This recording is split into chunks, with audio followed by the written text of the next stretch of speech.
नमस्कार दोस्तों, स्वागत है आप सभी लोग का आपके अपने YouTube channel live study Allahabad पर। तो दोस्तों, जैसा कि आपको पता है कि प्रत्येक शाम को 7 बजे से हम लोग UP TGT PGT, Jharkhand TGT PGT, Madhya Pradesh state, Madhya Pradesh SET, UGC NET और एलटी ग्रेड और साथ ही साथ इकोनॉमिक्स से संबंधित अन्य परीक्षाओं के प्रीवियस ईयर क्वेश्चन पेपर हम लोग देखते हैं।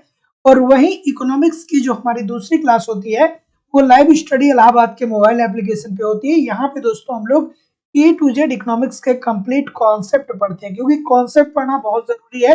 जब तक आपके कॉन्सेप्ट क्लियर नहीं है तब तक ऑब्जेक्टिव क्वेश्चन को सॉल्व करने में बहुत सारी कठिनाइयों का सामना करना पड़ता है। तो आपकी इसी रिक्वायरमेंट को ध्यान में रखते हुए दोस्तों लाइव स्टडी इलाहाबाद के मोबाइल एप्लीकेशन पे ए टू जेड इकोनॉमिक्स के सारे कॉन्सेप्ट आपको पढ़ाए जा रहे हैं। साथ ही साथ इकोनॉमिक्स के छात्रों के साथ एक महत्वपूर्ण समस्या होती है कि या तो नोट्स मिलते नहीं है या मिल भी जाते हैं तो इतने कॉम्प्लिकेटेड होते हैं कि चीजें समझ में नहीं आती है कि क्या पढ़ना है क्या छोड़ना है। तो सिंपल सटीक साधारण भाषा में कंप्लीट आपको नोट्स भी दिए जा रहे हैं, टेस्ट सीरीज आपको दिए जा रहे हैं ताकि आप टेस्ट दीजिए, देखिए आपकी तैयारी कैसी चल रही है, आपके एग्जाम में किस प्रकार के प्रश्न पूछे जाते हैं, प्रीवियस ईयर के क्वेश्चन पेपर और करंट सब कुछ प्रोवाइड कराना हमारी जिम्मेदारी है। बस आप एप्लीकेशन पे निरंतर तैयारी करते रहिए और यूट्यूब पे प्रैक्टिस करते रहिए, कहीं भी इधर उधर से कुछ भी आपको कलेक्ट करने की जरूरत नहीं है। और वैलिडिटी आप कोर्स आपकी लाइफ टाइम होने वाली है। इट मींस एक बार बैच में आप एडमिशन लेते हैं तो आप हमारे साथ तब तक बने रहेंगे जब तक कि आपका सिलेक्शन नहीं हो जाता है। हर कंटेंट को देने की जिम्मेदारी मेरी होगी। तो दोस्तों, जो हमारे बैचेस चल रहे हैं वो Uttar Pradesh TGT PGT, Jharkhand TGT PGT, Madhya Pradesh state, Madhya Pradesh SET, LT grade, GIC lecturer, UGC NET और उत्तराखंड लेक्चरर के बैचेस चल रहे हैं। मतलब इकोनॉमिक्स से संबंधित जितने भी एग्जाम है इकोनॉमिक्स से संबंधित सारे बैच चल रहे हैं। तो दोस्तों, एडमिशन लेने का जो प्रोसेस है वो या तो डिस्क्रिप्शन बॉक्स में जाइए, आप एप्लीकेशन का लिंक दिया गया है, एप्लीकेशन को डाउनलोड करके डायरेक्ट कोर्स को परचेज कर लीजिए। अगर जो आप वहां से नहीं परचेज कर पा रहे हैं तो मध्य प्रदेश स्टेट, मध्य प्रदेश सेट और यूजीसी नेट की फीस 2500 रुपए है। UP TGT PGT, Jharkhand TGT PGT और अन्य एग्जाम की जो फीस है वो 2000 रुपए। इस नंबर पे या तो आप गूगल पे, फोन पे या पेटीएम के माध्यम से डायरेक्ट पेमेंट करके एडमिशन ले सकते हैं, या इस क्यूआर कोड पे स्कैन करके आप फीस पेमेंट करके इसी व्हाट्सएप नंबर पे अगर जो आप सेंड कर देंगे तो आपको बैच में ऐड कर दिया जाएगा। कोई भी इंक्वायरी हो तो आप इस नंबर पे कॉल कर सकते हैं, इस नंबर पे कॉल या व्हाट्सएप मैसेज कर सकते हैं, नीचे भी सेम नंबर ही आ रहा है। अलग से अगर जो आपको इकोनॉमिक्स का नोट्स चाहिए, अलग से आपको इकोनॉमिक्स का टेस्ट चाहिए, अलग से आपको प्रीवियस ईयर के क्वेश्चन पेपर चाहिए, अलग से कुछ भी चाहिए तो आपको प्रोवाइड करा दिया जाएगा। बिल्कुल ठीक। चलिए, पहला प्रश्न आपके सामने ये रहा। Good evening everybody. कि भारत में सामुदायिक विकास कार्यक्रम की शुरुआत की गई। चलिए,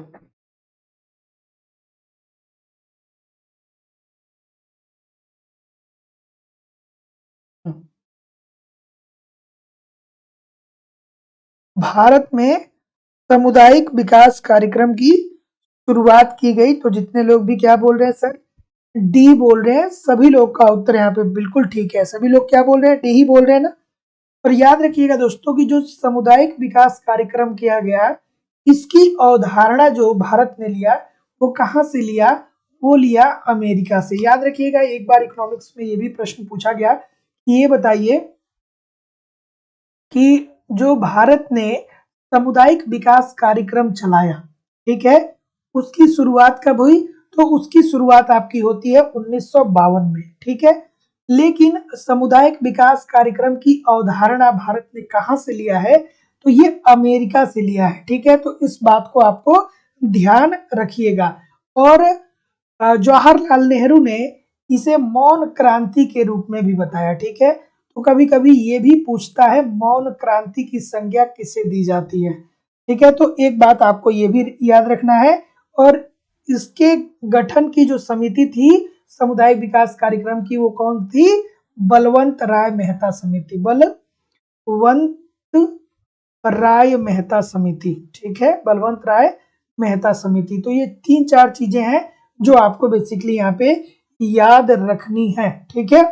तो भारत में सामुदायिक विकास कार्यक्रम की शुरुआत जो होती है वो 1952 को होती है।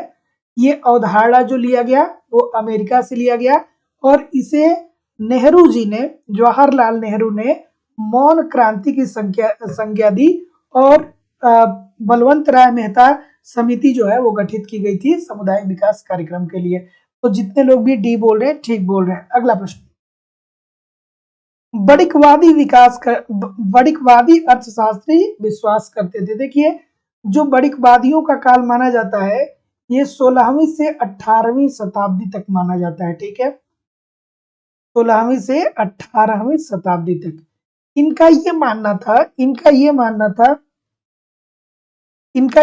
था कि हमको क्या करना है कि हमको बहुमूल्य धातुएं प्राप्त करनी है। ठीक है, हमको क्या चाहिए, हमें सोना चाहिए। धन के रूप में हम सोना रखेंगे, धन के रूप में हम क्या रखेंगे, हीरा रखेंगे, धन के रूप में हम क्या रखेंगे, धन के रूप में हम चांदी रखेंगे। तो मतलब जिसके पास जितना बहुमूल्य धातुएं हैं, सोना, चांदी, हीरा, वो उतना ही अमीर है। इनका विश्वास इसमें था। ये पैसे को, अगर जो कोई व्यक्ति पैसा रख के धनी बन रहा है तो वो उसको नहीं मानते थे। इनका मानना ये था कि जितना आपके पास, अगर जो आपके पास बहुमूल्य धातुएं हैं तो आप क्या हैं, अमीर हैं। मतलब आपके पास क्या होनी चाहिए, बहुमूल्य धातुएं होनी चाहिए। तो जितने लोग भी ऑप्शन नंबर ए बोल रहे हैं सभी लोग का उत्तर ठीक है। अगला, मुलायम मुद्रा से तात्पर्य है। आज के सेशन में कुछ आसान प्रश्न और कुछ कठिन प्रश्न दोनों आपको देखने को मिलेंगे, है ना। तो इत्मीनान से सेशन को पूरा करिएगा, बहुत मजा आने वाला है। बिल्कुल ठीक है, बताइए भाई, मुलायम मुद्रा का आशय क्या है।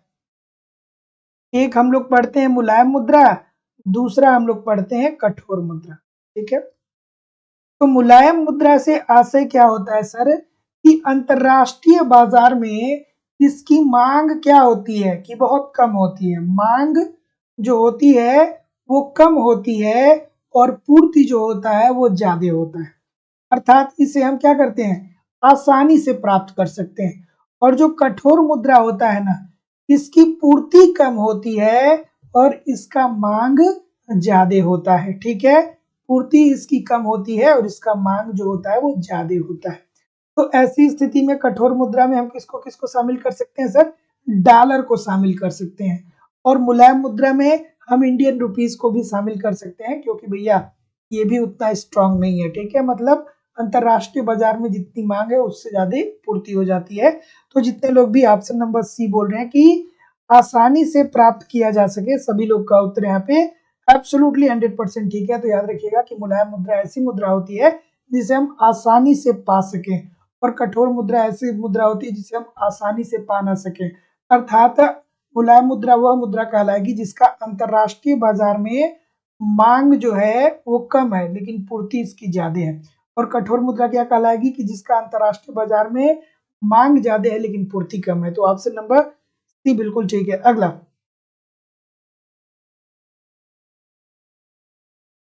चलिए, गरीबी का दुष्चक्र तोड़ा जा सकता है। गरीबी का दुष्चक्र सबको पता होगा किसने दिया था, रैगनर नर्स साहब ने दिया था। क्या कहा था, क्या होगा, क्या कहा था, कहा था कि एक व्यक्ति के पास आय कम होती है। ठीक है, आय कम होने के कारण वो क्या करता है, निवेश कम करता है। निवेश कम करेगा तो क्या होगा, उत्पादन कम होगा। और जब उत्पादन कम होगा तो क्या होगा, लाभ कम होगा। लाभ कम होगा तो क्या होगा, बचत कम होगा। अगर जो बचत कम होगा, इट मीन्स कि क्या, जिस स्तर पे वो बना था उसी स्तर पे वो बना रहेगा। तो जितने लोग भी क्या बोल रहे हैं, संरचनात्मक परिवर्तनों द्वारा, सभी लोग का उत्तर ठीक है। तो निर्धनता का दुष्चक्र तोड़ने के लिए हमको संरचनात्मक परिवर्तन करने चाहिए, जैसे देश को देश में अच्छी शिक्षा, अच्छी स्वास्थ्य, अच्छी परिवहन, अच्छा बिजली और कार्य कुशलता के आधार पे लोगों को कार्य मिलने लगे, तो हम संरचनात्मक परिवर्तन करके गरीबी के दुष्चक्र को तोड़ सकते हैं। तो ऑप्शन नंबर जितने लोग भी बोल रहे हैं ठीक बोल रहे हैं। अगला, उदासीन वक्र सामान्यता होते हैं। बताइए भाई, सभी लोगों से निवेदन है कि थोड़ा वीडियो को लाइक और शेयर जरूर कर दिया करिए। इतने सारे लोग क्लास देखते हैं फिर भी लाइक और शेयर की संख्या बहुत कम है। तो सभी लोगों से निवेदन है कि थोड़ा वीडियो को लाइक करिए और शेयर करिए, और जो लोग भी चैनल पे नए हैं चैनल को सब्सक्राइब जरूर कर लीजिए। चलिए बताइए इस प्रश्न का उत्तर। ऑप्शन नंबर बिल्कुल ठीक है। ये तो सबको पता होगा सर। ये कोई गलत कर सकता है क्या? कोई गलत कर सकता है क्या? कोई गलत कर सकता है क्या? उदासीन वक्र सामान्यतः क्या होते हैं? मूल बिंदु की ओर उन्नतोत्तर होते हैं। तो option number A according to the question this is the right answer हो जाएगा।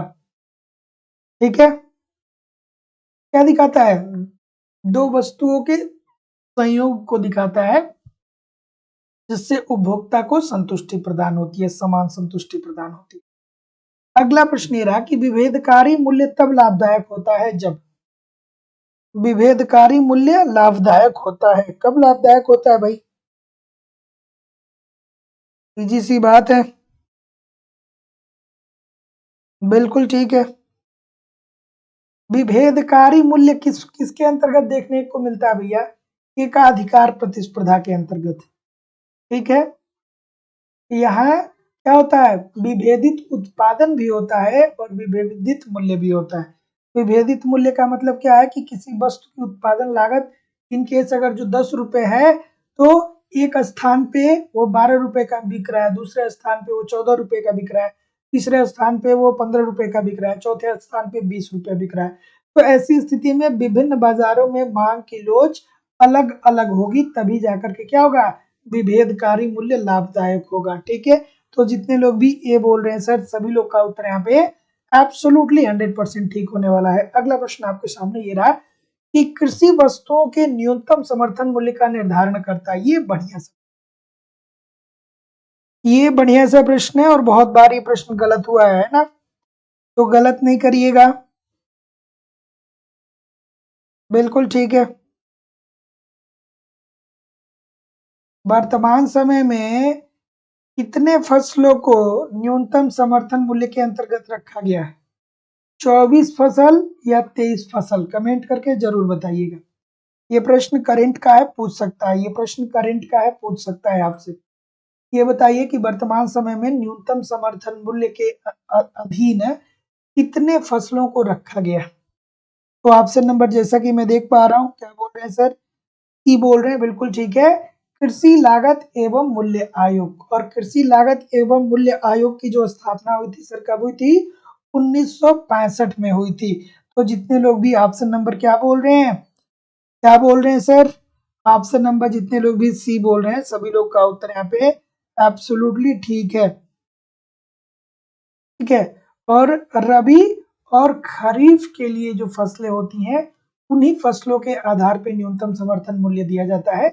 न्यूनतम समर्थन मूल्य का निर्धारण जो करता है वो कृषि लागत एवं मूल्य आयोग करता है और इसकी स्थापना जो होती है ये 1965 में हुई थी। और वर्तमान समय में न्यूनतम समर्थन मूल्य के अंतर्गत कितनी फसलें आती हैं? 23 फसलें आती हैं। तो 23 याद रखिएगा, 24 नहीं याद रखिएगा, एक कम कर दिया गया है। तो ऑप्शन नंबर सी बिल्कुल ठीक है। अगला, राष्ट्रीय लाभांश किसी समाज के आय का वह भाग है जिसे मुद्रा द्वारा मापा जा सकता है। ये परिभाषा किसने दिया? ये बहुत प्यारा सा प्रश्न है। ये बहुत प्यारा सा प्रश्न है, मैंने बहुत बार आपको बताया है। बिल्कुल ठीक है। बिल्कुल ठीक।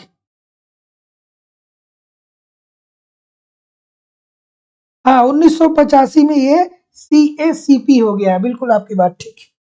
1985 में CACP हो गया। अगला प्रश्न, टीगू साहब। तो देखिए ध्यान से आप इस बात को याद रखिएगा, आराम से सुन लीजिएगा मेरे शब्दों को, क्योंकि ये बहुत महत्वपूर्ण है। जो पीगू साहब ने कहा ना कि हमको राष्ट्रीय आय का मापन करते समय राष्ट्रीय आय में उन्हीं वस्तुओं को सम्मिलित करना चाहिए जो वस्तुएं मुद्रा के रूप में मापी जा सके। ठीक है। तो ये एक तो ऐसे भी प्रश्न पूछा जाता है और दूसरा प्रश्न ये पूछा जाता है कि ये बताइए कि ये परिभाषा, ये बात किसने कही थी कि राष्ट्रीय आय का मापन करते समय, राष्ट्रीय आय की गणना या राष्ट्रीय आय का मापन करते समय राष्ट्रीय आय में उन्हीं वस्तुओं या सेवाओं को सम्मिलित करना चाहिए जिन्हें हम मुद्रा के पैमाने के रूप में माप सकते हैं, मतलब मुद्रा के रूप में जिसे मापा जा सकता है। तो जितने लोग भी ऑप्शन नंबर बी बोल रहे हैं सभी लोग का उत्तर ठीक है। तो राष्ट्रीय लाभांश किसी समाज के आय का वह भाग है जिसे मुद्रा के रूप में हम माप सकते हैं। ये परिभाषा पीगू साहब ने कहा था। अगला प्रश्न दिया था, उपज का वह भाग जिसे कृषक बाजार में बेचते हैं। देखने में तो बहुत आसान सा प्रश्न लगेगा, चलिए थोड़ा आराम से करिएगा और सभी लोगों से निवेदन है कि वीडियो को लाइक और शेयर जरूर कर दिया करिए। चलिए बताइए भाई कि उपज का वह भाग जिसे कृषक बाजार में बेचते हैं उसे हम क्या बोलेंगे। इतने सारे लोग क्लास देख रहे हैं फिर भी लाइक की संख्या इतनी कम क्यों है भैया। सभी लोगों से निवेदन है कि वीडियो को लाइक और शेयर जरूर कर दिया करिए, ठीक है। ऑप्शन नंबर बी सभी लोग बोलेंगे।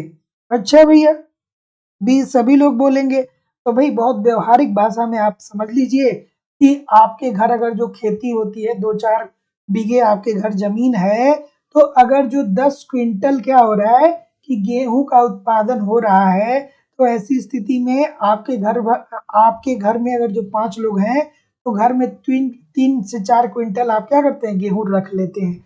उसके बाद जो गेहूं बच जाता है, मान लीजिए कि 7 क्विंटल गेहूं आपका बच गया तो उसे आप मार्केट में बेच देते हैं। इसका मतलब क्या है कि ये बिक्री योग्य आधिक्य है, कि आपके पास ये आधिक्य है, इसको आप बेच सकते हैं। तो जितने लोग भी ऑप्शन नंबर बी बोल रहे हैं सभी लोग का उत्तर ठीक है। तो याद रखिएगा कि उपज का वह भाग जिसे कृषक बाजार में बेचते हैं वो बिक्री योग्य आधिक्य कहलाता है। Option number B according to question this is the right answer हो जाएगा।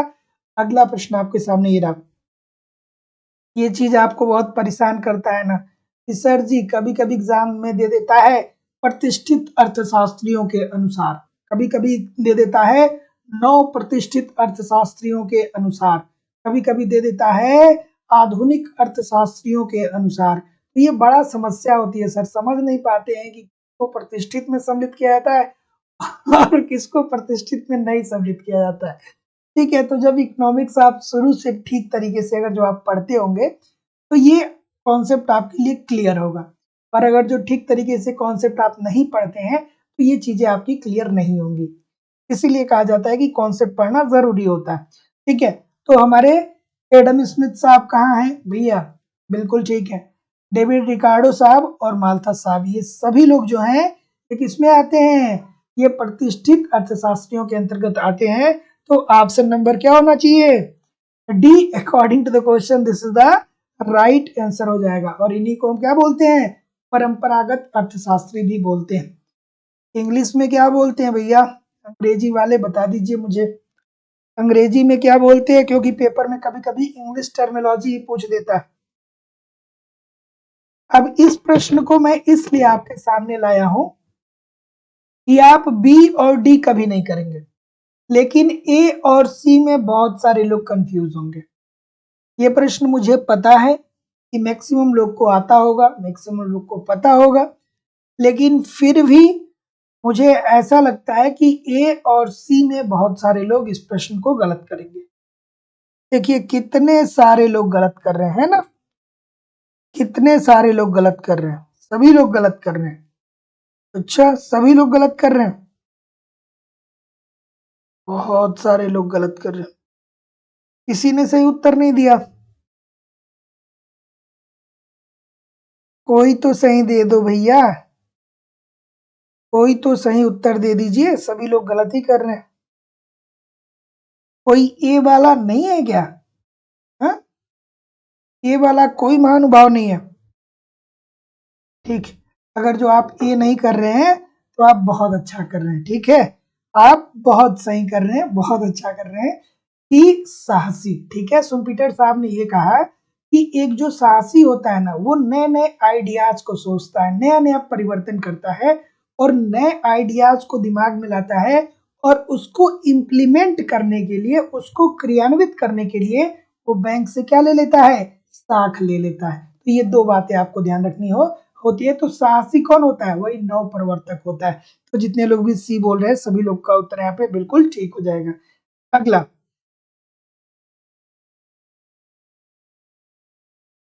चलिए इस प्रश्न का उत्तर करिए। ठीक है, ई मूल्य के आधिक्य सिद्धांत के जनक है। चलिए बताइए भैया।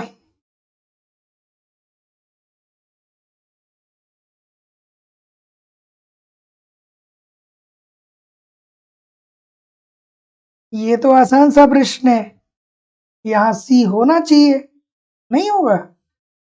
कुछ लोग सी, कुछ लोग ए। भैया ये जो ए और सी बोल रहे हैं आप लोग, क्यों बोल रहे हैं भैया? आपने कार्ल मार्क्स को पढ़ा नहीं है? बचपन से आपने कितनी बार पढ़ा होगा? कम से कम 50 बार आपने कार्ल मार्क्स को पढ़ा होगा, बचपन से लेकर अभी तक। कार्ल मार्क्स साहब क्या कहते हैं? कहते हैं कि उत्पादन में एक और जो होते हैं वो पूंजीपति होते हैं, ठीक है, पूंजीपति होते हैं, ठीक है, अर्थात उद्यमी होते हैं, और दूसरी तरफ कौन से होते हैं? श्रमिक होते हैं। तो ये जो पूंजीपति होते हैं ना, वो श्रमिकों का शोषण करते हैं। श्रमिक जितना उत्पादन करता है उसके उत्पादकता के आधार पर उसको मजदूरी नहीं देते हैं, और इसी शोषण के कारण उन्हें आधिक्य प्राप्त होता है, जो पूंजीपति कहते हैं कि हमें लाभ मिला है। तो जितने लोग भी डी बोल रहे हैं ठीक बोल रहे हैं। रैखिक मांग फलन पर मांग की कीमत लोच कैसी होती है? बताइए भाई, बढ़िया सा प्रश्न है, अच्छा सा प्रश्न है। क्या उत्तर आ रहा है? बिल्कुल ठीक है, ऑप्शन नंबर सी बोल रहे हैं सभी लोग। और कोई सी के अलावा बी भी कोई बोलेगा क्या? ठीक है, देखिए, मांग की बिंदु लोच का एक फार्मूला होता है ना? मांग के बिंदु लोच का एक फार्मूला होता है। क्या होता है? मांग का निचला भाग अपान मांग का ऊपरी भाग, ठीक है। और रैखिक मांग फलन पर मांग की जो कीमत लोच होती है वो घटती है जैसे जैसे बिंदु नीचे की ओर अग्रसर होता है। तो अब इसके लिए तो आपको कॉन्सेप्ट ठीक तरीके से पढ़ना पड़ेगा, ठीक तरीके से पढ़ना पड़ेगा। नहीं पढ़े हैं तो भैया अब इसको 1 2 4 लाइन में नहीं डिस्क्राइब किया जा सकता है, इसके लिए पूरा कॉन्सेप्ट पढ़ना ही पड़ेगा। अब ये प्रश्न देखिए, अगर जो आपने ग्रेजुएशन ठीक तरीके से किया होगा तो पहला प्रश्न ही आपके एग्जाम में बनता होगा ये कि तटस्था वक्र मूल बिंदु की ओर उन्नतोत्तर होता है, डिस्क्राइब करिए, प्रॉपर्टीज लिखिए। उस टाइम बहुत सारे लोग तटस्था वक्र ही नहीं बोल पाते होंगे है ना? ग्रेजुएशन में ये वाला क्वेश्चन अगर जो आपने किया होगा ठीक तरीके से पढ़ के किया होगा तो ये वाले क्वेश्चन, और हाई स्कूल में जो ज्योमेट्री वाला वो थियरम वाला एक प्रमेय आया करता था, ये वाला प्रमेय, ये मुझे नहीं लग रहा है कि किसी को भी भूला होगा। एक ये वाला प्रमेय ये फेमस था, 100% यहाँ से प्रश्न पूछे जाते थे। एक ये था और एक ये था, किसको किसको याद आया? मेमोरी थोड़ी सी आपकी चेक कर ली जाए। हाई स्कूल में ये, 10th में आपका ये दो थियरी, और ग्रेजुएशन में ये वाला प्रश्न। हाँ बताइए भाई तो क्या उत्तर आ रहा है? ऑप्शन नंबर जैसा कि मैं देख पा रहा हूं, बिल्कुल। तो जितने लोग भी बी बोल रहे हैं सभी लोग का उत्तर यहाँ पे एब्सोल्युटली ठीक है, कि उस वस्तु का जिसका परिमाण उपभोक्ता के पास से बढ़ रहा है महत्व क्रमशः घटता चला जाता है। तो तटस्था वक्र मूल बिंदु की ओर उन्नतोत्तर क्यों होता है सर? इसीलिए तो होता है ना कि एक वस्तु की संयोगों को बढ़ाता है तो दूसरे वस्तु से मिलने वाली उपयोगिता उससे क्या होती है? कम होने लगती है। तो जितने लोग भी ऑप्शन नंबर बी बोल रहे हैं सभी लोग का उत्तर यहाँ पे बिल्कुल ठीक है। अगला प्रश्न, ज्योमेट्री का कोई थियरम था शायद, चलिए इस प्रश्न का उत्तर करिए।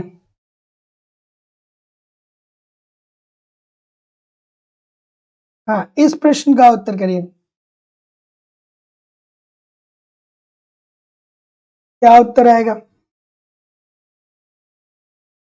कि जब वस्तु बाजार तथा लागत बाजार दोनों में अपूर्ण प्रतिस्पर्धा हो तो साधन को दिया गया मूल्य कहलाता है। बिल्कुल ठीक है, आसान सा प्रश्न है। बहुत बार देखा गया है। ऑप्शन नंबर, सभी लोग बस सी बोले जा रहे हैं कि सच सच में सी होता भी है।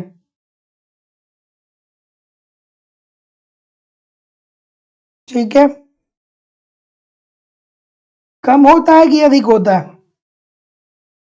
कम होता है सर कि अधिक होता है? देखिए, जब वस्तु बाजार तथा आगत बाजार दोनों में अपूर्ण प्रतिस्पर्धा होती है तो साधन को दिया गया मूल्य क्या होता है? उसके सीमांत आय उत्पादन से कम होता है। तो option number C, I don't think so कि कोई गलत कर रहा है। गलत नहीं कर रहा है ना? हाँ बिल्कुल ठीक है। तो जितने लोग भी सी बोल रहे हैं सभी लोग का उत्तर सही है कि जब वस्तु बाजार तथा आगत बाजार दोनों में अपूर्ण प्रतिस्पर्धा होती है तो साधन को दिया गया जो मूल्य होता है उसके सीमांत आय उत्पादन से क्या होता है? कम होता है। तो जितने लोग भी सी बोल रहे हैं ठीक बोल रहे हैं। अगला प्रश्न, मुद्रा के परिमाण में वृद्धि रोजगार के स्तर को बढ़ाने में समर्थ नहीं होगी, क्यों नहीं होगी आपको बेसिकली बताना है। चलिए सभी लोगों से निवेदन है थोड़ा वीडियो को लाइक और शेयर कर दिया करिए। क्या उत्तर आ रहा है भाई? बिल्कुल ठीक है। बिल्कुल, तो मुद्रा के परिमाण में वृद्धि रोजगार के स्तर को बढ़ाने में समर्थ नहीं होती, इसका कारण क्या होता है? बिल्कुल ठीक है। तो अगर जो मुद्रा का परिमाण सिद्धांत आपने पढ़ा है तो उसमें उन्होंने कहा था कि जो उपभोग मांग होती है वो वास्तविक आय पर निर्भर करती है। जो उपभोग मांग होती है वो वास्तविक आय पर निर्भर करती है। ठीक है, तो इसी कारण से क्या होता है कि मुद्रा के परिमाण में वृद्धि रोजगार के स्तर को नहीं बढ़ा पाएगी। ठीक है, तो वही प्रश्न पूछ रहा है कि मुद्रा के परिमाण में वृद्धि रोजगार के स्तर को बढ़ाने में समर्थ नहीं होती है। ऐसा इसलिए होता है क्योंकि सामान की उपभोग मांग वास्तविक आय पर निर्भर करती है। तो कितने सारे लोग सी के तरफ भागे चले गए हैं ना? सी के तरफ इतने सारे लोग क्यों जा रहे हैं भाई? परिमाण सिद्धांत पढ़ा होगा तो वहां पे आपने जरूर पढ़ा होगा कि लोगों का जो उपभोग होता है ना उनकी वास्तविक आय पर निर्भर करता है। तो option number A this is the right answer हो जाएगा। अगला प्रश्न, मांग वक्र के विभिन्न बिंदुओं पर मांग की कीमत लोच समान होती है जब मांग वक्र कैसा होता है? बताइए भैया। ठीक है, क्या याद आ रहा है? कुछ एक्स्ट्रा याद आ रहा है कि नहीं?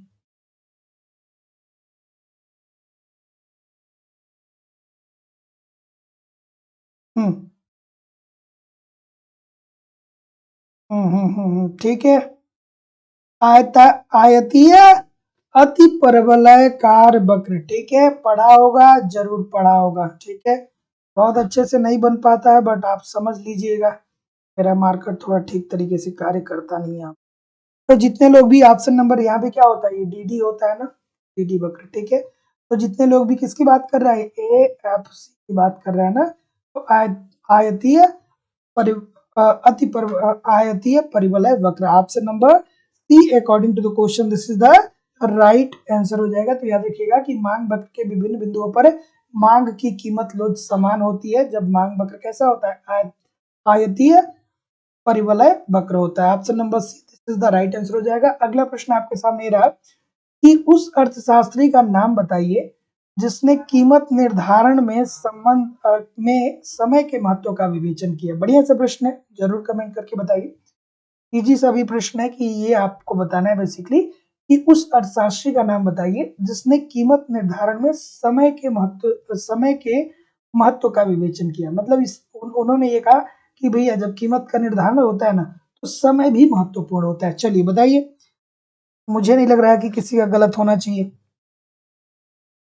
अल्फ्रेड मार्शल सभी लोग बोल रहे हैं, बिल्कुल ठीक है। अल्फ्रेड मार्शल ऐसे पहले अर्थशास्त्री थे जिन्होंने ये कहा कि वस्तुओं की जब प्राइस निर्धारित होती है, कीमत निर्धारित होती है, तो उसमें समय भी एक महत्वपूर्ण फैक्टर होता है।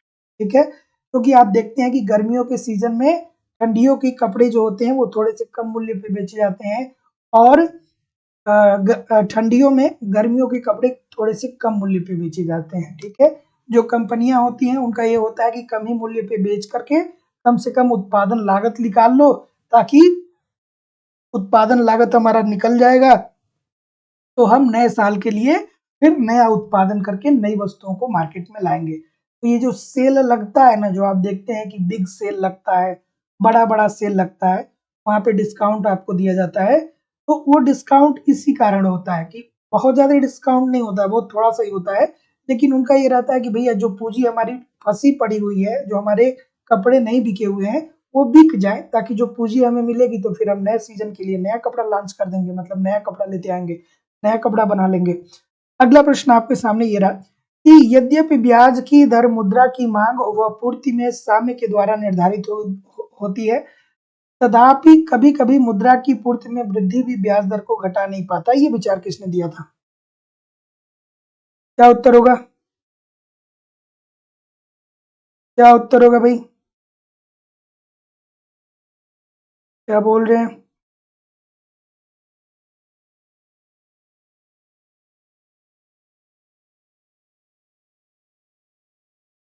ऑप्शन नंबर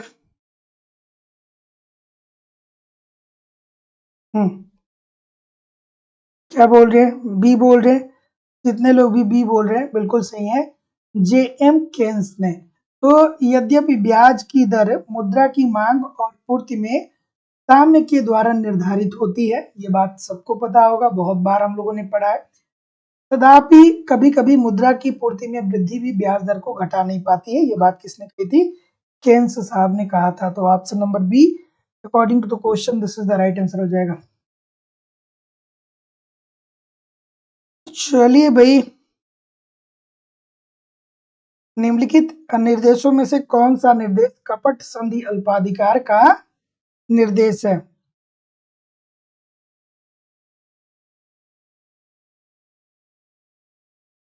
क्या उत्तर आ रहा है भाई? यहाँ पे पता है, आप ऑप्शन नंबर सी नहीं करेंगे, ठीक है, और ऑप्शन नंबर बी नहीं करेंगे। अब आपको कुंचित मांग निर्देशन और कीमत नेतृत्व निर्देशन में बताना है। इस दो ऑप्शन में गलतियां होती हैं बेसिकली, इसीलिए ये प्रश्न लाया गया। ठीक है,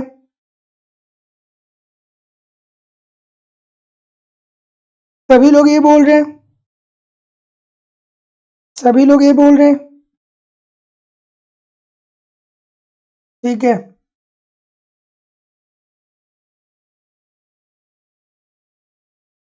कुंचित मांग निदर्श कहाँ पे आपने पढ़ा है? विकुंचित पढ़ा है कि कुंचित पढ़ा है? कुंचित और विकुंचित में अंतर नहीं होता है, कुंचित और विकुंचित में अंतर नहीं है। तो ये जो ये बोल रहे हैं फिर से सभी लोग,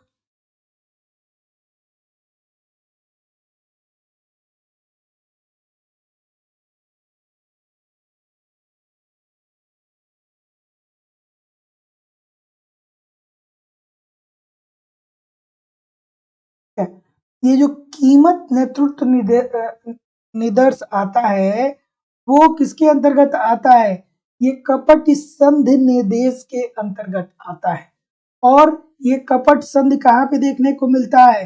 ये देखने को मिलता है सर आपका अल्पाधिकार के अंतर्गत। तो डी होना चाहिए, डी होना चाहिए, न कि ऑप्शन नंबर ए होना चाहिए। ठीक है, तो याद रखिएगा कि कीमत नेतृत्व निदर्श को हम कपट संधि निदर्श के अंतर्गत रखते हैं, और कपट संधि निदर्श जो है वो अल्पाधिकार के अंतर्गत आता है। ये प्रश्न जैसा आप सोच रहे थे वैसा नहीं था, ये थोड़ा सा अलग था। तो जितने लोग भी डी बोल रहे हैं सभी लोग का उत्तर यहाँ पे बिल्कुल सही है। अगला प्रश्न, सहज समृद्धि अवस्था का तात्पर्य है, क्या उत्तर होगा भाई? बिल्कुल ठीक है। इसमें वही होता है कि जब कोई एक फर्म कीमतों का निर्धारण करती है तो बाकी के जो फर्म होते हैं वो कीमतों का अनुसरण करते हैं। क्या उत्तर होगा भाई? सहज समृद्धि अवस्था का तात्पर्य है, सहज समृद्धि अवस्था से क्या आशय होता है भैया?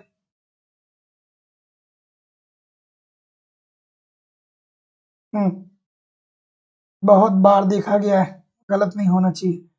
तो जितने लोग भी डी बोल रहे हैं कि सहज समृद्धि अवस्था का तात्पर्य होता है कि जब सभी साधनों तथा उत्पादन की वृद्धि समान दर से हो तथा यह दर समय के प्रति क्या रहे, स्थिर रहे। तो जितने लोग भी डी बोल रहे हैं सभी लोग का उत्तर ठीक है। तो याद रखिएगा कि सहज समृद्धि अवस्था का तात्पर्य है कि जब सभी साधनों तथा उत्पादन की वृद्धि समान दर से हो रही है तथा यह दर के प्रति क्या रहे, स्थिर रहे। तो जितने लोग भी डी बोल रहे हैं सर सभी लोग का उत्तर ठीक है। अगला प्रश्न, एक रेखीय तथा समावयव उत्पादन फलन का संबंध है, क्या उत्तर होगा भाई? बिल्कुल ठीक है। तो केवीएस का कल एग्जाम है, शायद शायद क्या है ही 100%। तो आप थोड़ा सा एग्जामिनेशन सेंटर पे थोड़ा पहले पहुंचिए, है ना। अगर जो आप के शहर में एग्जाम नहीं है तो ये प्रयास करिए कि जिस शहर में आपका एग्जाम है कम से कम 4 से 5 घंटे पहले पहुंच जाएं। माइंड को रिलैक्स रखिए, बहुत ज़्यादा अफरा तफरी में ना रहिए कि एग्जाम है थोड़ा पढ़ भी लें। ठीक है, एग्जाम है, पढ़ाई करके जाएं। अब अगर जो इतने दिन से आपकी तैयारी ठीक नहीं है तो एक दिन में कुछ हो नहीं पाएगा, और अगर जो इतने दिन ठीक तरीके से आपने पढ़ा है ना तो वो सारी चीज़ें कहीं ना कहीं आपके साथ हैं। तो अपने ऊपर भरोसा रखिए, परेशान नहीं होइए कि ये भी पढ़ना है, ये भी पढ़ना है, वो भी पढ़ना है। अब रिलैक्स करिए, सुबह जाके एग्जाम दीजिएगा, सुबह वाली मीटिंग में होगा तो, या दोपहर वाली मीटिंग में होगा तो आराम से एग्जाम दीजिए। ठीक है, इस प्रश्न का उत्तर करिए कि एक रेखीय तथा समावयव उत्पादन फलन का संबंध होता है। तो जितने लोग भी ऑप्शन नंबर ए बोल रहे हैं सभी लोग गलत हो गए कि सही हो गए? सभी गलत कि सभी सही? तो जितने लोग भी ए बोल रहे हैं सभी लोग का उत्तर यहाँ पे बिल्कुल ठीक है कि स्थिर पैमाने के लिए प्रतिफल का नियम। Option number A this is the right answer हो जाएगा। और इसमें क्या होता है, आगत और निर्गत, आगत जो होता है और जो निर्गत होता है उसमें समानुपातिक परिवर्तन देखने को मिलता है। तो जितने लोग भी क्या बोल रहे हैं, ये बोल रहे हैं, सभी लोग का उत्तर यहाँ पे बिल्कुल ठीक हो जाएगा। अगला प्रश्न, कृषि आयकर है, कृषि आयकर है, और सभी लोगों से निवेदन है कि जब भी आप सेंटर पे पहुंचिए किसी महानुभाव के बातों में आकर के अपने मनोबल को डाउन ना करिए। आपके साथ आप किसी भी साधन से जा रहे हैं तो वहाँ पे बहुत सारे लोग मिलेंगे जो अलग अलग प्रकार से अलग अलग कहानी बताएंगे। एग्जाम में ऐसे हो रहा है, एग्जाम में वैसे हो रहा है। उनके पास कहानियों का क्या है ना कि एक बहुत लंबी चौड़ी किताब है, और वो देखेंगे कि आप कितना डर सकते हैं। तो आप जितने डरेंगे उतने वो आपको क्या कर रहेंगे, डराने की कोशिश कर। तो शांत चित्त मन से जाइए, बहुत ज़्यादा ओवर कॉन्फिडेंस नहीं, बहुत ज़्यादा ऐसा भी नहीं होना चाहिए कि बहुत ज़्यादा आप अपने आप को कमजोर महसूस करें। आराम से जाइए, किसी की ना सुनिए, अपना सुनिए। बस ये सोचिए कि हमने आज तक इकोनॉमिक्स पढ़ा है, बहुत पढ़ा है, एग्जाम में जो आएगा देख लिया जाएगा, है ना। इस प्रश्न का उत्तर करिए कि कृषि आयकर है, तो जैसा कि मैं देख पा रहा हूं किसके अंतर्गत आता है भैया, तो ये राज्य सूची के अंतर्गत आता है ना। कृषि पर जो टैक्स लगता है वो राज्य सूची के अंतर्गत आता है। और सर्वप्रथम कृषि आयकर जो लगा था वो भारत के किस राज्य में लगा था, तो बिहार में लगा था। इस बात को भी ध्यान में रखिएगा। अगला, भारत में कृषि लागत एवं मूल्य आयोग, जिसे पूर्व में कृषि मूल्य आयोग के नाम से जाना जाता था, गठित किया गया था। क्या उत्तर होगा भाई? बिल्कुल ठीक है, बिल्कुल ठीक है। अभी हमने किया था ना कुछ क्वेश्चन पहले, अभी कुछ क्वेश्चन पहले किया गया था कि भारत में कृषि लागत एवं मूल्य आयोग, जिसे पूर्व में कृषि मूल्य आयोग के नाम से जाना जाता था, उसका गठन कब हुआ था? 1965 में। और कृषि लागत एवं मूल्य आयोग कब प्रकाश में आया?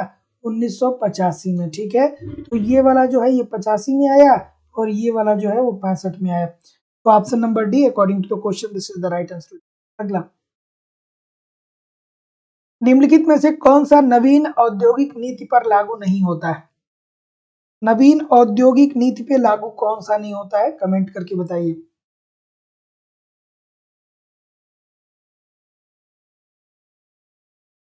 हाँ, CACP, बिल्कुल ठीक। ऑप्शन नंबर कौन सा लागू नहीं होता है?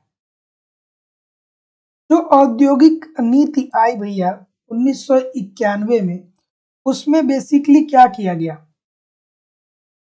क्या किया गया? सभी लोग डी बोल रहे हैं। यह राष्ट्रीयकरण को हतोत्साहित करती है। भैया, ऊपर से 4 लोग डी बोल दिए तो क्या आप भी डी सभी लोग बोल देंगे? ऐसे नहीं चलेगा, है ना। इसका जो सबसे बेहतर उत्तर होगा ये होगा कि यह बाह्य दबाव से मुक्ति दिलाती है।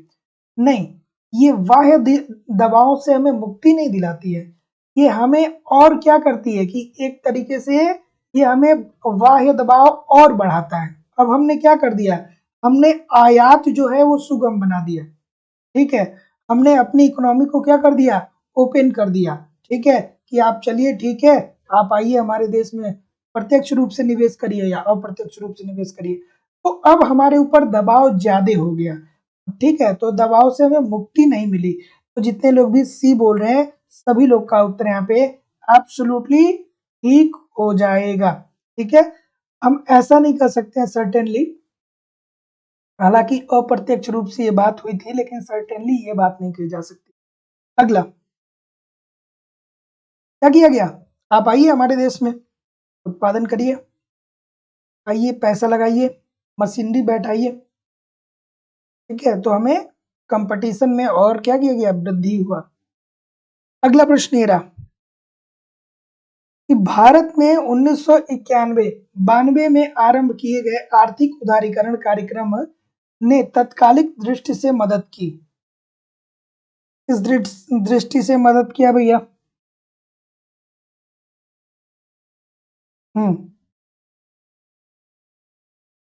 ऑप्शन नंबर क्या बोल रहे हैं? डी सभी लोग बोलेंगे, जितने लोग भी डी बोलेंगे ठीक बोलेंगे। देखिए दोस्तों, ये 1991 में जब नई औद्योगिक नीति आई तो उसके पहले हमारे पास इतना कम पैसा था, इतना कम पैसा था कि केवल 3 सप्ताह ही हमारी अर्थव्यवस्था ठीक तरीके से चल सकती थी। 3 सप्ताह, ठीक है, सॉरी, 3 सप्ताह तक ही हमारी अर्थव्यवस्था चल सकती थी। यानी 20-21 दिन बाद हम क्या हो जाते, वैश्विक पैमाने पे दिवालिया घोषित हो जाते। ठीक है, तो जब नई औद्योगिक नीति आई तो बहुत सारे क्षेत्रों से लाइसेंस जो थे, मतलब लाइसेंस लेना जरूरी नहीं हो गया। ठीक है, हमने आयातों को बढ़ावा दिया, बहुत सारे और कार्य किए, तो इससे क्या हुआ कि जो राष्ट्र हमारा था, जो हम देश है, वो दिवालियापन होने से बच गया। तो ऑप्शन नंबर डी बोल रहे हैं, बिल्कुल ठीक बोल रहे हैं। अगला, भारत में सबसे बड़ा व्यापारिक बैंक है। भारत में सबसे बड़ा व्यापारिक बैंक कौन सा है?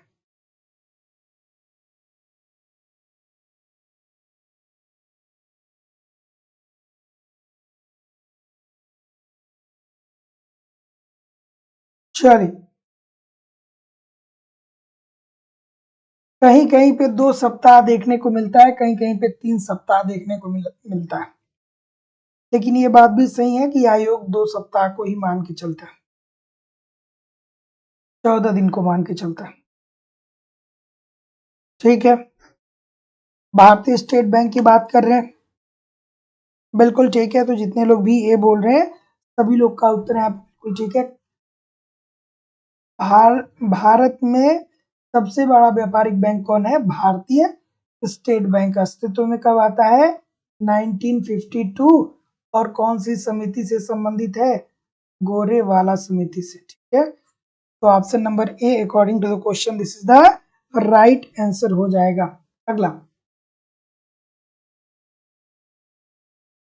कि हेरिड प्रतिमान में यदि वांछित विकास दर वास्तविक दर से कम होती है तो परिणाम यह होता है कि,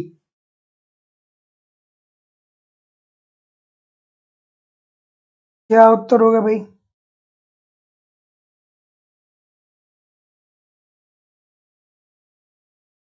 आसान सा प्रश्न है, सबको आना चाहिए।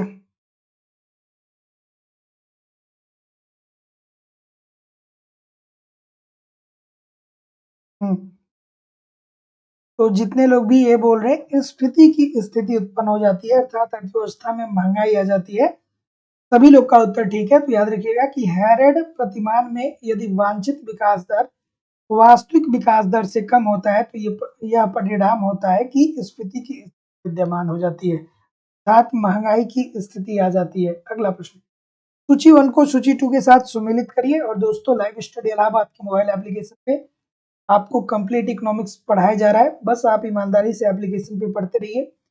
कंप्लीट नोट्स भी आपको मिल रहे हैं, कंप्लीट आप बहुत सारे टेस्ट सीरीज मिल रहे हैं, टेस्ट दीजिए, प्रीवियस ईयर के क्वेश्चन पेपर और करंट सब कुछ मेरे द्वारा दिए जा रहे हैं। मैं जिम्मेदारी और विश्वास से कर रहा हूँ, बस आप ईमानदारी से एप्लीकेशन पे पढ़ते रहिए, यूट्यूब पे प्रैक्टिस करते रहिए, कहीं भी इधर उधर से कुछ कलेक्ट करने की जरूरत नहीं होगी। डिस्क्रिप्शन बॉक्स में एप्लीकेशन का लिंक है, या तो एप्लीकेशन से डायरेक्ट कोर्स को परचेज कर सकते हैं, या इस नंबर पे इंक्वायरी कर लीजिएगा कि कोर्स को कैसे परचेज करना है।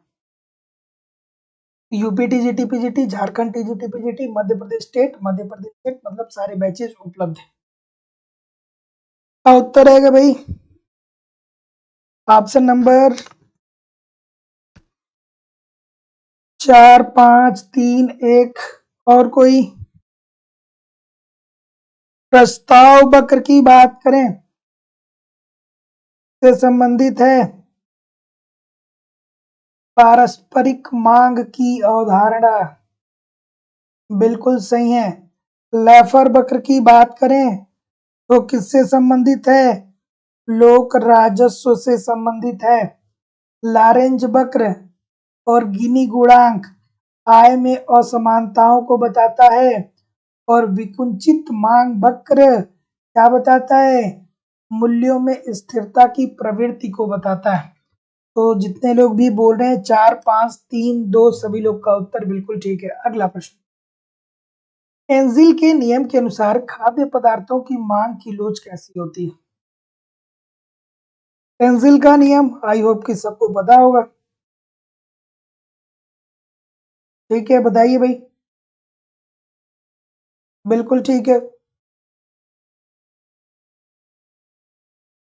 एंजिल साहब जो थे, उन्होंने एक वर्ग के लोगों का, एक समूह के लोगों का अध्ययन किया। ठीक है, और अध्ययन करके इन्होंने ये बताया कि जब इन लोगों की आय बढ़ रही है ना, तो आय बढ़ने से जो भोजन पर होने वाला व्यय है उस अनुपात में कमी आ रही है। भोजन पर जो होने वाला व्यय है, भोजन पर उपभोग व्यय जो है वो कम हो रहा है। ठीक है, ये कम हो रहा है। उसके बाद मकान और कपड़ा, ठीक है, मकान और कपड़ा पर होने वाला व्यय जो है वो एज इट इज है। मकान और कपड़ा मतलब जिस अनुपात में आय बढ़ रहा है उसी अनुपात में वो मकान और कपड़े पर भी व्यय कर रहा है। और तीसरा कंडीशन उन्होंने बताया कि जो मनोरंजन है और जो मनोरंजन है इस पर ये बहुत तेजी से व्यय कर रहे हैं। मतलब आय जितनी तेजी से आगे बढ़ रहा है उससे कहीं तेजी से मनोरंजन पर होने वाले अनुपात में वृद्धि हो रही है। तो जितने लोग भी ऑप्शन नंबर क्या बोल रहे हैं सर, ए बोल रहे हैं इकाई से कम होगी, सभी लोग का उत्तर यहाँ पे बिल्कुल ठीक है। तो ये बात हो रही है भोजन अर्थात खाद्य पदार्थ की बात हो रही है कि एंजिल साहब जो थे वो एक समूह का अध्ययन किए, लोगों के एक समूह का अध्ययन किए और उन्होंने ये देखा कि जब लोगों की आय बढ़ रही है ना, तो आय बढ़ रही है तो भोजन पर होने वाले व्यय के अनुपात में कमी आ रही है। मकान कपड़ा पर होने वाला व्यय का अनुपात जो है वो स्थिर है और मनोरंजन पर होने वाला व्यय का अनुपात बहुत ज्यादा हो जा रहा है। तो ऐसी स्थिति में खाद्य पदार्थ अर्थात भोजन की बात कर रहा है तो A this is the right answer हो जाएगा। अगला, परस्पर परस्पर निर्भरता का अर्थ है कि प्रत्येक फर्म क्या होगा। सभी लोगों से निवेदन है कृपया करके वीडियो को थोड़ा सा लाइक और शेयर किया करिए। क्लास आपकी है तो जिम्मेदारी भी आपकी बनती है कि लाइक और शेयर किया करिए। चलिए क्या उत्तर आएगा भाई?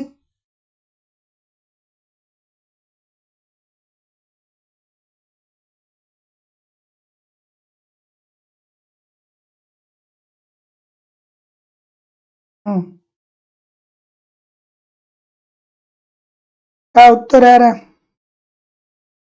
जितने लोग बी बोल रहे हैं सभी लोग का उत्तर ठीक है। बी जितने लोग भी बोल रहे हैं सभी लोग का उत्तर ठीक है। कोई बी नहीं बोलेगा?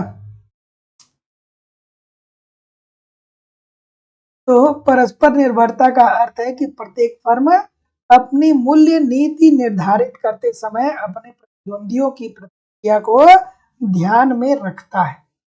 ठीक है, कि अगर जो हम कीमत को निर्धारित कर रहे हैं तो हमारे प्रतिद्वंदी उससे कैसे प्रभावित हो रहे हैं। कहीं ऐसा ना हो कि हमारे मध्य कीमत युद्ध प्रारंभ हो जाए और सबको नुकसान का सामना करना पड़ जाए। तो जितने लोग भी सी बोल रहे हैं सभी लोग का उत्तर ठीक है। अगला, आधुनिक अर्थशास्त्र की पुस्तक में जिस रूप में मांग वक्र का प्रयोग होता है उसे लोकप्रिय किस अर्थशास्त्री के द्वारा बनाया गया? आराम से करिए भाई।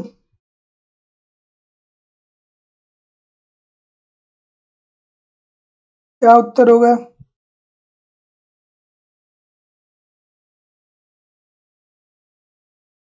ठीक है,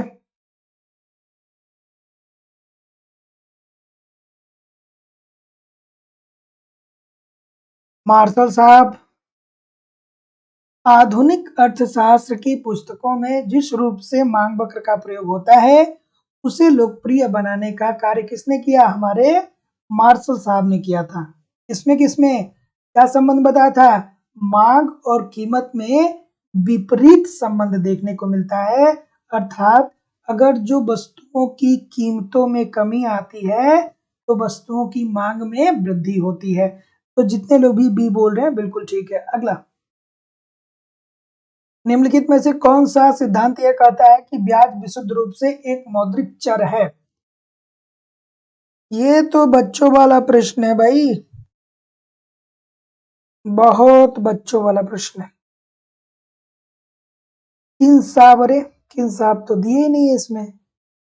ऑप्शन नंबर ए, यहाँ पे ऑप्शन नंबर ई में किन साहब लिख लीजिए। ठीक है, किन साहब को लिख। अब बताइए अब कौन सा उत्तर होगा? डी उत्तर होगा या बी होगा? है?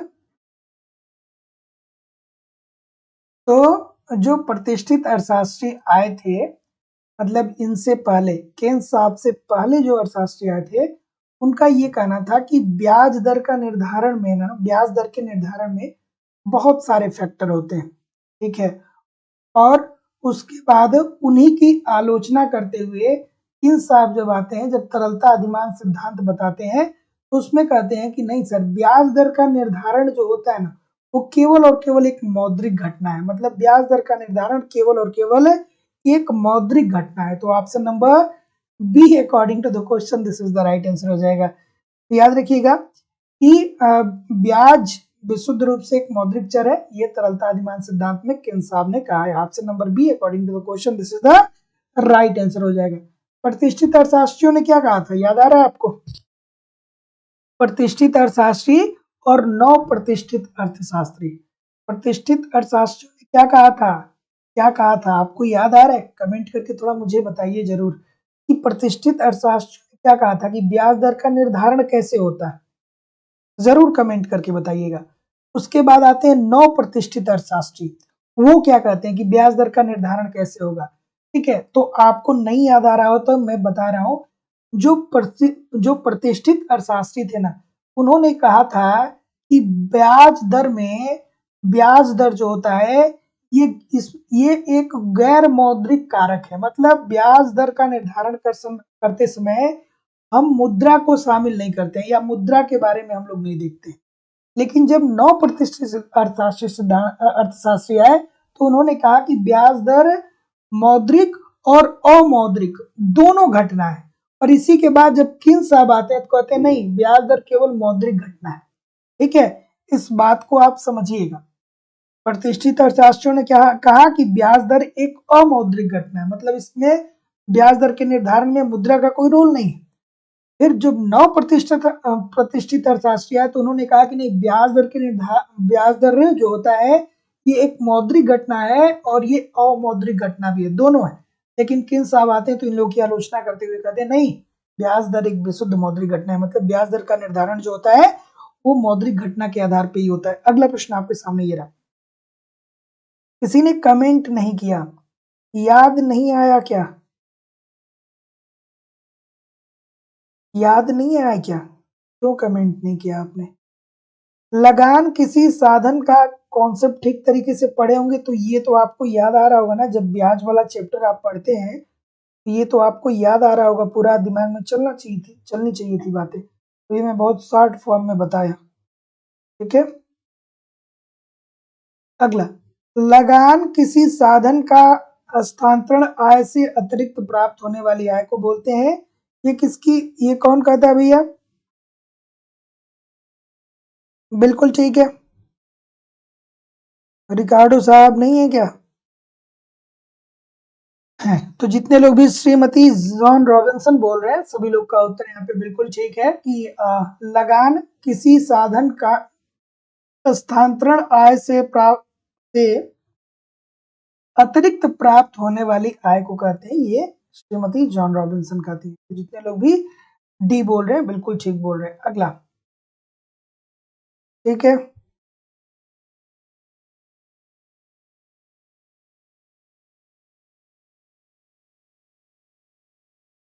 किन्स के अनुसार पूंजी की सीमांत दक्षता किसके बराबर होती है? चलिए भाई बताइए, थोड़ा लाइक और शेयर भी कर दिया करिए, क्लास आपकी ही तो है, आपके लिए ही तो क्लास ली जा रही है ना, 2-2 घंटे। तो आप लाइक शेयर नहीं करेंगे तो बताइए अच्छा लगेगा क्या? ठीक है, कोई बाहर ही कहेगा इतने लोग यहाँ पढ़ रहे हैं, लाइक तो कोई कर ही नहीं रहा है, तो इसमें क्या होगा, इसमें क्या होगा?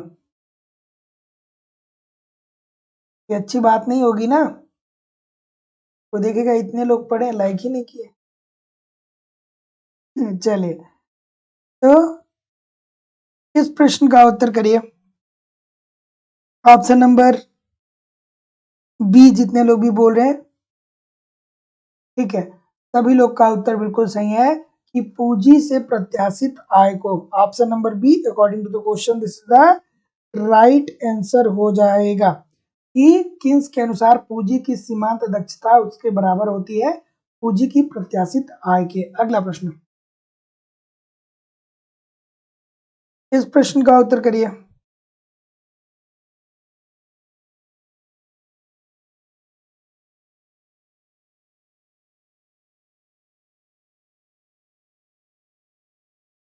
चलिए,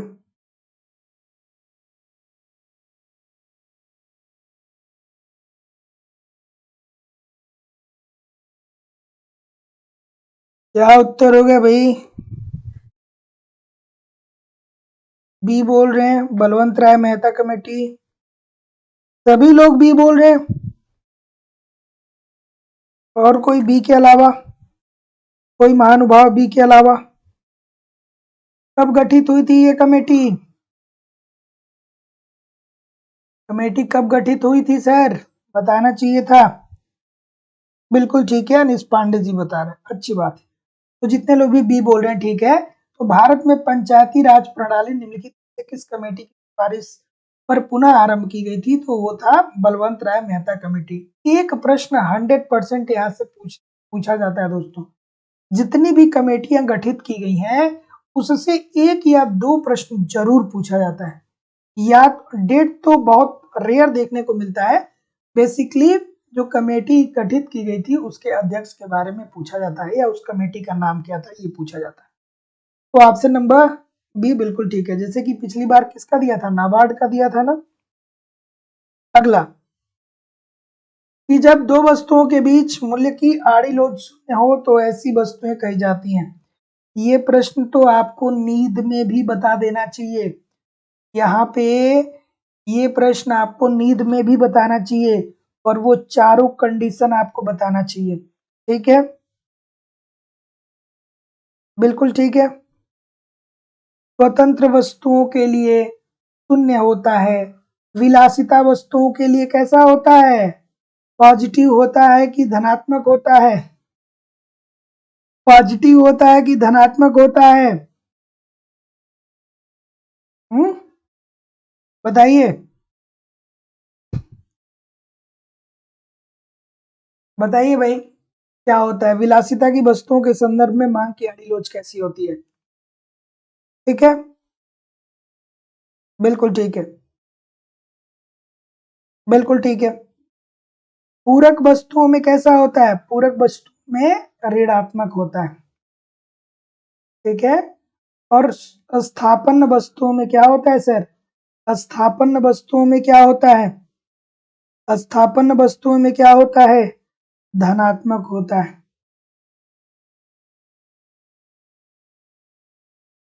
ठीक है।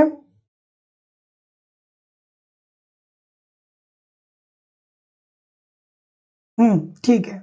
तो स्वतंत्र वस्तुओं के संदर्भ में जीरो, स्थापन के संदर्भ में पॉजिटिव धनात्मक, और पूरक के वस्तु संबंध में ऋणात्मक। तो जितने लोग भी ऑप्शन नंबर ए बोल रहे थे यहाँ पे सभी लोग का उत्तर ठीक है। अगला, हाँ, पॉजिटिव होता है। निम्न स्तरीय संतुलन पास की अवधारणा किसके द्वारा प्रस्तुत किया गया था?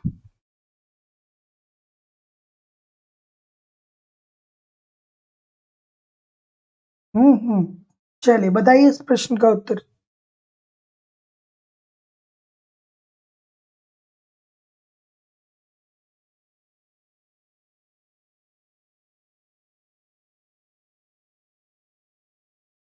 ठीक,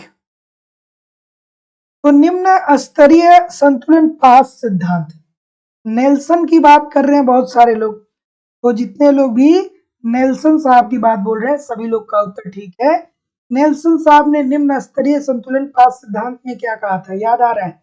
उन्होंने ये कहा था कि एक जो अल्प विकसित देश है ना, वहां पे जनसंख्या बहुत तेजी से वृद्धि कर रहा है। ठीक है। तो एक तरफ निर्भरता बढ़ रही है, उत्पादकता में कमी आ रही है, और दूसरी तरफ जनसंख्या में क्या हो रही है? तेजी से वृद्धि हो रही है। ऐसी स्थिति में सरकार को क्या करना चाहिए? क्या करना चाहिए? बड़ी मात्रा में अर्थव्यवस्था में पैसा डालना चाहिए। ठीक है। तो जितने लोग भी ऑप्शन नंबर ए बोल रहे हैं सभी लोग का उत्तर यहाँ पे एब्सोल्युटली ठीक है। अगला, भारत में वर्तमान समय में निर्धनता का अनुमान किस आधार पर लगाया जाता है?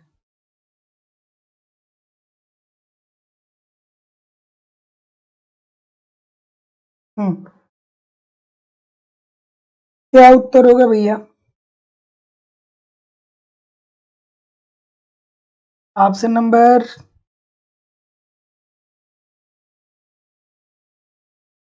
बिल्कुल ठीक है। सबको पता है कि अगर जो आप ग्रामीण एरिया में रहते हैं, ठीक है, तो आपको 2400 कैलोरी, और शहर में रहते हैं तो कितना, 2100 कैलोरी। ठीक है, अगर जो आप इतना कंज्यूम कर ले रहे हैं तो आप गरीब नहीं हैं, और अगर अगर जो इससे कम कंज्यूम कर रहे हैं तो आप गरीब हैं। अगला, स्थिर लागतें वे लागतें होती हैं। स्थिर लागत से क्या है भैया? क्या उत्तर होगा? आज बहुत सारे, मतलब 2-3 लोगों ने मुझसे कहा कि सर केवीएस का कल एग्जाम है, आज सेशन रहने दीजिए। 2-3 लोगों ने कहा सर आज केवीएस का एग्जाम है, आज रहने दीजिए सर, क्योंकि आप क्लास लेंगे तो पक्का है कि क्लास अटेंड करना ही पड़ेगा। तो हम कहे क्लास मत अटेंड करिएगा, रहने दीजिएगा। तो बोल रहे हैं कि सर जब क्लास लाइव चलती है और क्लास अटेंड नहीं होता है तो मन बेचैन हो जाता है। ठीक है, तो कोई दिक्कत नहीं है, चलिए इस प्रश्न का उत्तर करिए, थोड़ा बहुत पढ़ना भी जरूरी है ना। क्या उत्तर होगा भाई? ऑप्शन नंबर सी सभी लोग बोलेंगे, जितने लोग भी सी बोलेंगे ठीक बोलेंगे। स्थिर लागतें और परिवर्तनशील लागतें। ठीक है, उत्पादन में दो लागतें होती है, एक स्थिर होती है, दूसरी परिवर्तनशील होती है। स्थिर लागतें ऐसी लागतें होती हैं जो उत्पादन में परिवर्तन दर से असंबंधित होती हैं। जैसे कि अगर जो आप उत्पादन करने जा रहे हैं तो सबसे पहले आपको भूमि लेना होगा, भूमि ले लेंगे, फिर आपको श्रमिक लेना पड़ेगा, ठीक है, फिर आपको छोटी मोटी टेक्नोलॉजी बैठानी पड़ेगी, टेक्नोलॉजी छोटी मोटी बैठानी पड़ेगी। लेकिन ये सभी इकट्ठे हो जाएंगे तो ऐसा, इसका मतलब ये नहीं कि भी आप उत्पादन कर पाएंगे। ये तो इनिशियल सी चीजें हैं, ठीक है, तो इसका उत्पादन से कोई लेना देना नहीं होता है। तो जितने लोग भी सी बोल रहे हैं बिल्कुल ठीक बोल रहे हैं। अगला,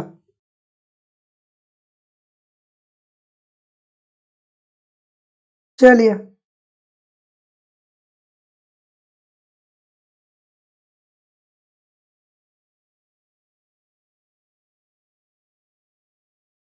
इस प्रश्न का उत्तर करिए।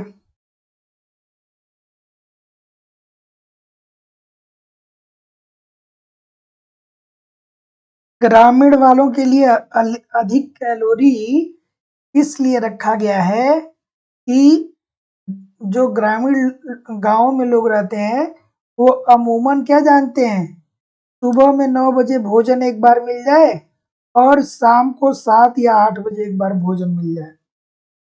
और जो शहर में रहता है वो क्या शेड्यूल अपनाता है, ब्रेकफास्ट, फिर लंच, फिर डिनर, बीच में थोड़ा बहुत जूस भी चलता रहेगा। है ना। तो शहर का थोड़ा सा अलग कंडीशन है, गांव का थोड़ा सा अलग कंडीशन है। गांव में जो लोग रहते हैं वो श्रम बहुत ज्यादा करते हैं, तो ऐसी स्थिति में उनको ऊर्जा की आवश्यकता ज्यादा है। ठीक है, तो चलिए इस प्रश्न का उत्तर करिए कि करों की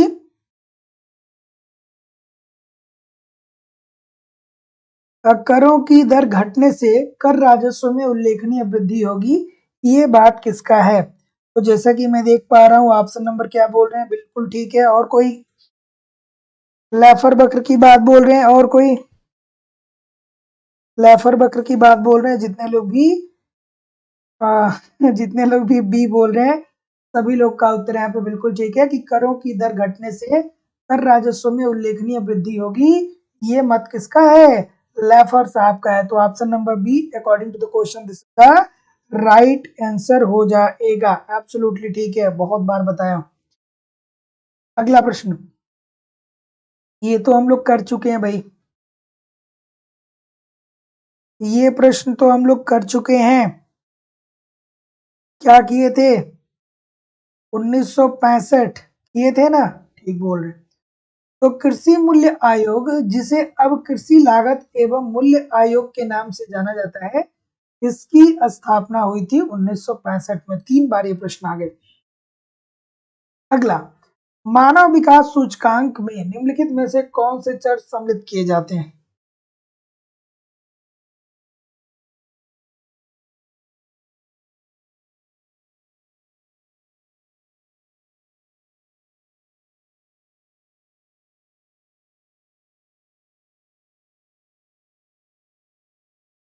क्या उत्तर है रे भैया?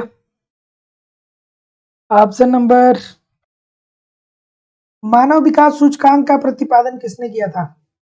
महबूब उल हक ने किया था। कब किया था? 1990 में किया था। कितने घटकों को शामिल किया था? 3 घटकों को शामिल किया था। प्रति व्यक्ति आय, साक्षरता दर और जन्म समय, जीवन प्रत्याशा। शिशु मृत्यु दर को इन्होंने शामिल नहीं किया था। तो जितने लोग भी ऑप्शन नंबर बी बोल रहे हैं, 1 2 3 सभी लोग का उत्तर यहाँ पे बिल्कुल ठीक है। अगला, अंतरराष्ट्रीय मुद्रा कोष की स्थापना परिणाम था, किसका परिणाम था भाई? सभी लोगों से निवेदन है कि वीडियो को लाइक और शेयर कर दिया करिए, और अगर जो चैनल को सब्सक्राइब नहीं किए हैं तो चैनल को सब्सक्राइब जरूर कर लीजिए। प्रत्येक दिन शाम को 7 बजे से आपकी क्लास होती है। क्या उत्तर आ रहा है भाई? ऑप्शन नंबर बिल्कुल ठीक है, डी बोल रहे हैं। कब हुई थी? 1945। ठीक है, ब्रेटन वुड्स समझौते से। सबको पता होगा, बहुत बार पढ़ाया हूं कि अंतरराष्ट्रीय मुद्रा कोष की स्थापना परिणाम है किसका? ब्रेटन वुड्स समझौते का। अंतरराष्ट्रीय व्यापार विकास का इंजन है, किसने कहा था भाई?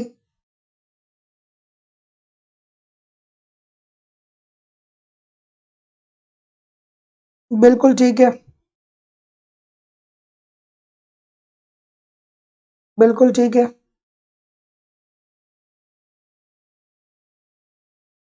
ब्रेटन वुड्स बुलाया जो गया था वो 1944 में बुलाया गया था। जो आई जो स्थापना होती है वो 45 में होती है, इस बात को ध्यान में रखिएगा। ठीक है, और इसने जो कार्य करना प्रारंभ किया ये 1947 से किया। ठीक है, तो आईएमएफ की जो बहुत सारे लोग गलत कर रहे हैं। आईएमएफ की जो स्थापना होती है सर, वो 1945 में होती है। ठीक है, और ये कार्य करना कब शुरू करता है? 1900, 2 साल बाद कार्य करना शुरू करता है 1947 में। ठीक है, 1947 में। और ब्रेटन वुड्स जो है ये कब अस्तित्व में आता है? ये आता है आपका 1944 में। ये बातें आपको ध्यान में रखना है ना?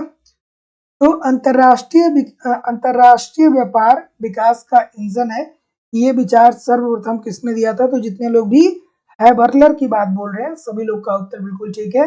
हैबरलर साहब ने कहा था कि अंतरराष्ट्रीय व्यापार के कारण ये क्या होगा? एक देश विकास कर पाएगा। ये बात किसने कही थी कि अब अंतरराष्ट्रीय व्यापार विकास का इंजन नहीं रहा? सभी लोग कमेंट करके जरूर बताएंगे कि ये स्टेटमेंट किसने कहा था कि अब अंतरराष्ट्रीय व्यापार विकास का इंजन नहीं रहा। तो ऑप्शन नंबर डी बिल्कुल ठीक है। अगला, सूची 1 को सूची 2 के साथ सुमेलित करना है भैया, सुमेलित करके बता दीजिएगा। बिल्कुल ठीक है, ये तो सबको पता होगा भाई। मार्शल साहब कहाँ गए? आभास लगान, सबको पता होगा। फ्रीडमैन साहब भी सबको पता होंगे, पता है कि नहीं है? मानवीय पूंजी की बात कहाँ है? यहाँ पे। चेम्बरलिन की बात करें दोस्तों तो सबको पता होगा क्या? एकाधिकारिक प्रतियोगिता और पेरेटो साहब तटस्थता वक्र विश्लेषण। ठीक है, अब कुछ लोग सोचेंगे सर जी पेरेटो साहब तटस्थता वक्र विश्लेषण, अरे भैया अलग अलग कालखंडों में ये लोग आते रहे हैं, थोड़ा बहुत योगदान देते रहे। ठीक है, तो इस बात को भी आपको ध्यान में रखना है। ऑप्शन नंबर 4, 3, 1 और 2। ठीक, अगला, एक आदर्श मांग सारणी में मांगी गई मात्रा में परिवर्तन से क्या होता है? क्या उत्तर होगा भाई? ठीक है,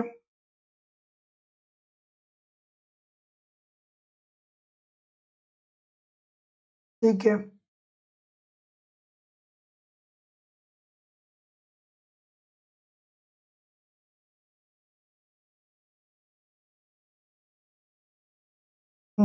बताइए।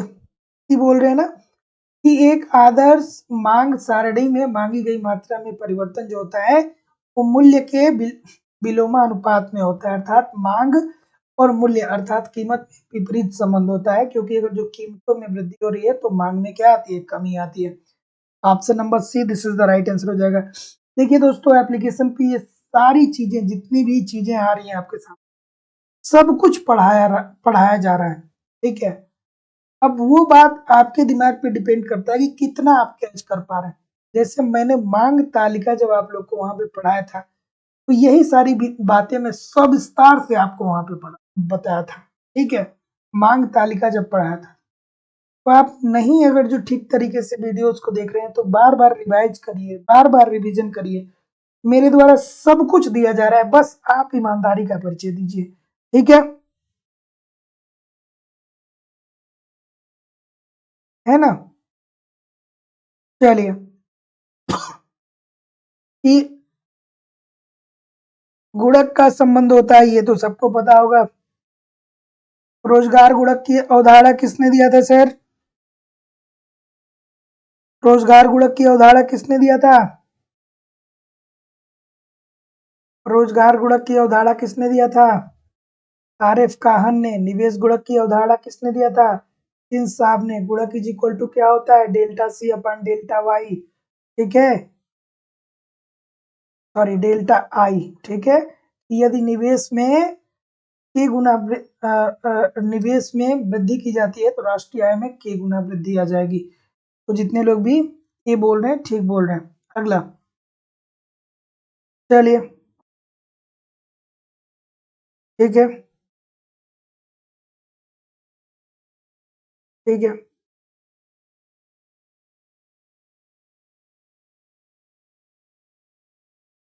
चलिए भैया, सुमन शर्मा जी बिल्कुल ठीक है। आप सभी लोगों को, जितने लोग भी कल एग्जाम देने जाएंगे, ठीक है, आपको बेस्ट ऑफ लक।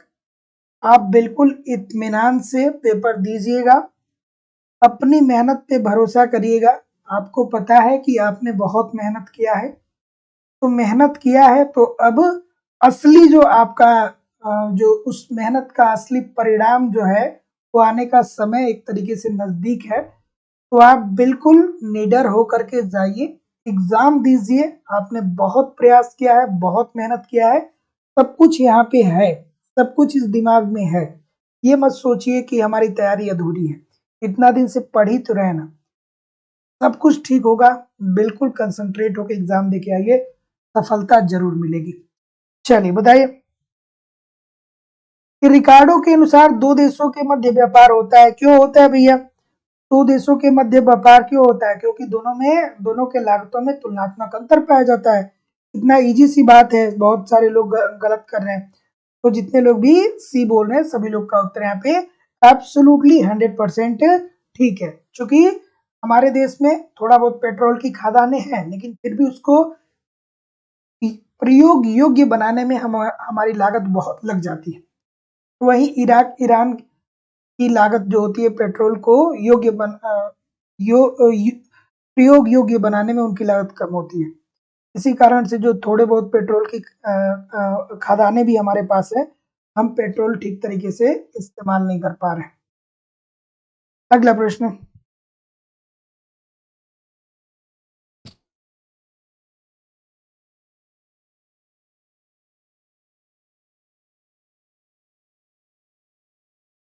क्या उत्तर आएगा भाई?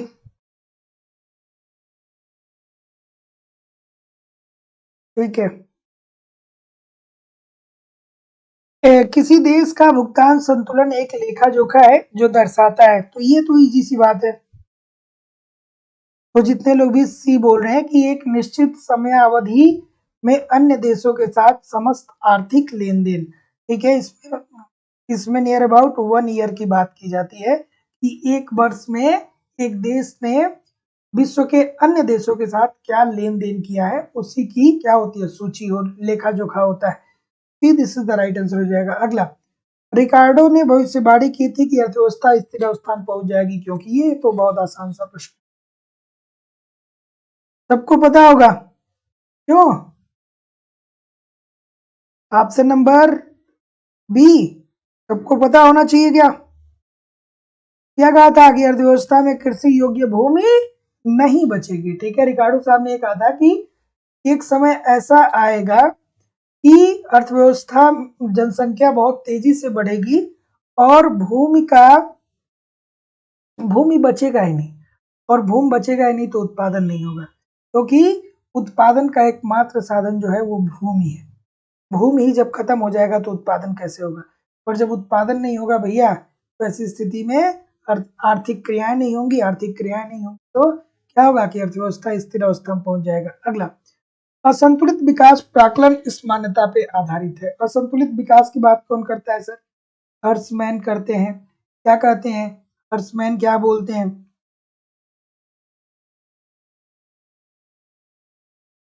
आज आप लोगों की क्लास जल्दी खत्म हो जाएगी, एक जगह मुझे भी जाना है, बहुत दिन से एक लोगों ने इनवाइट किया है,